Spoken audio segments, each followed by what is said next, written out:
হযরত নবী সাল্লাল্লাহু আলাইহি ওয়াসাল্লামের এক সাহাবী আব্দুল্লাহ ইবনে মাসউদ, ওনার পা গুলো ছিল খুব সরু আকৃতির, কৃষ বর্ণের, চিকন।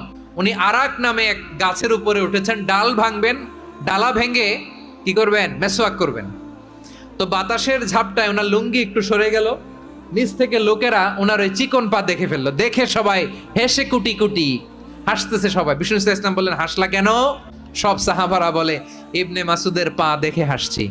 রাসূল সাল্লাল্লাহু আলাইহি ওয়াসাল্লাম বলেন, আমার আব্দুল্লাহ ইবনে মাসুদের পা দেখে তোমরা এরকম হাসলা, তার আকৃতি নিয়ে তোমরা এরকম করলা? তোমরা কি জানো সেই সত্তার শপথ যার হাতে আমার আত্মা, লাহুমা আসকালু ফিল মিজানি মিন উহুদ, আমার ইবনে মাসুদের পা দুইটা যদি মিজানের পাল্লায় কিয়ামতের দিন উঠিয়ে দেওয়া হয়, উহুদ পাহাড়ের চেয়েও বেশি ভারী হয়ে যাবে।